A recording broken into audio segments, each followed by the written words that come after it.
இந்து மக்கள் எழுச்சி பேரவை, இந்துஸ்தான் மக்கள் சேவா இயக்கம், இந்து மக்கள் புரட்சி படை இணைந்து திருப்பூர் மாவட்ட ஆட்சித்தலைவர் மூலியமாக தமிழக முதலமைச்சர் அவர்களுக்கு நாங்கள் கோரிக்கை மனு அளிக்க வந்துள்ளோம். எங்களுடைய கோரிக்கை என்னவென்றால், தமிழகத்திலே பூரண மதுவிலக்கை அமல்படுத்த வேண்டும்.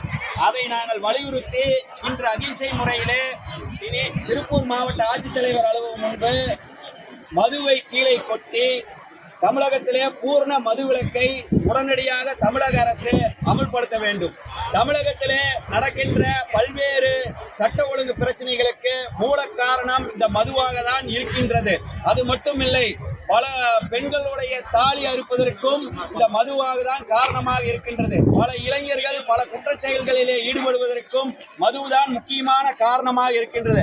சிலர் சொல்கிறார்கள், பூர்ண மதுவிலக்கை எப்படி அமல்படுத்துவது என்று கேட்கிறார்கள். கடந்த காலத்திலே தமிழகத்திலே லாட்டரி சீட்டானது விற்பனை செய்யப்பட்டு வந்தது. ஆனால் அப்போது இருந்த அரசானது தமிழகம் முழுவதும் லாட்டரி சீட்டுகளை விற்பனை செய்யக்கூடாது என்று தடை விதித்தார்கள். இப்போது தமிழகம் முழுவதும் 90% லாட்டரி சீட்டு விற்பதில்லை. எங்கேயோ அங்கொன்று இங்கொன்று விற்பனை செய்கிறார்கள். அதையும் கூட காவல்துறை கடுமையான முறையில் நடவடிக்கை எடுத்து தடுக்கிறார்கள். அதே போல தமிழகம் முழுவதும் புகையிலை விற்பனை செய்து வந்தார்கள். இதுக்கும் தமிழக அரசு தடை விதித்தது. இப்போது 90% தமிழகம் முழுவதும் புகையிலைகள் விற்பனை செய்வதில்லை.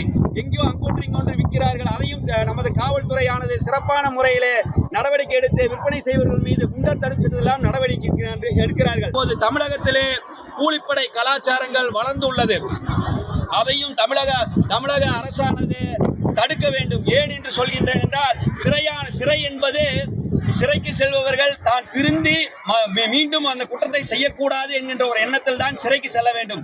ஆனால் தற்போதெல்லாம் கூலிப்படையினர் சிறைக்கு அடிக்கடி செல்கிறார்கள், திரும்பி வருகிறார்கள். அவர்கள் மீதெல்லாம் கிட்டத்தட்ட ஒரு 10 கொலை வழக்குகள் 5 கொலை வழக்குகள் பதிவு செய்யப்படுகின்றது.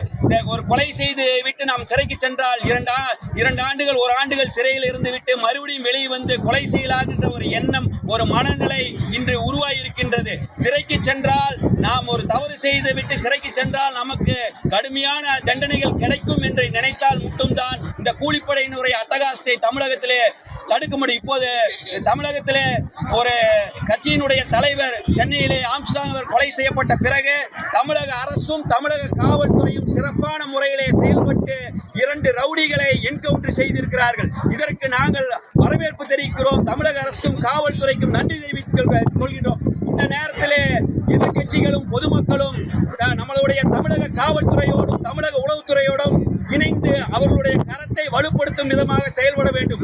ரவுடிகளுக்கும் கொடூர குற்றவாளிகளுக்கு பணத்தை வாங்கி கொண்டு கொலை செய்யப்படும் கூலிப்படைகளுக்கு ஆதரவாக மனித உரிமை ஆணையம் போன்றவை பேசிக் கொண்டிருந்தால் தொடர்ந்து இந்த தமிழகத்திலே கூலிப்படை கலாச்சாரம் இருந்து கொண்டேதான் இருக்கும். இந்த நேரத்திலே எதிர்கட்சிகளும் பொதுமக்களும் தமிழக காவல்துறைக்கு உறுதுணையாக இருக்க வேண்டும். இந்த கூலிப்படையினரை இப்போது 2 பேரை என்கவுண்டர் செய்திருக்கிறார்கள். தமிழகம் முழுவதும் தொடர் குற்றங்களிலும் தொடர் கொலைகளிலும் ஈடுபடுகின்ற கூலிப்படையினரை இனியும் ஒரு 8 பேரை கொலை செய்தால் மட்டும்தான் எதிர்காலத்திலே நாம் காசை வாங்கி கொண்டு கொலை செய்தால் நம்மளை என்கவுண்டர் செய்வார்கள் என்ற ஒரு பயம் உருவாகும். அதை தொடர்ந்து இந்த காவல்துறை செய்ய வேண்டும். எங்களை போல இந்து இயக்கங்கள்லாம் இந்த என்கவுண்டருக்கு முழு ஆதரவு தந்து காவல்துறைக்கு உறுதுணையாக இருக்கும் என்பதை இந்த நேரத்தில் தெரிவித்துக் கொள்கின்றோம். அதே போல தமிழகம் முழுவதும் பொது வேலைகள் செய்தும் இந்துத்துவ பணிகள் செய்தும் சட்டவிரோதமான செயல்களுக்கு எதிராக குரல் கொடுக்கக்கூடிய இந்து இயக்க தலைவர்களுக்கு அச்சுறுத்தல் இருக்கின்ற போது தமிழக அரசும் தமிழக காவல்துறையும் அவர்களுடைய பாதுகாப்பை உறுதி செய்கின்ற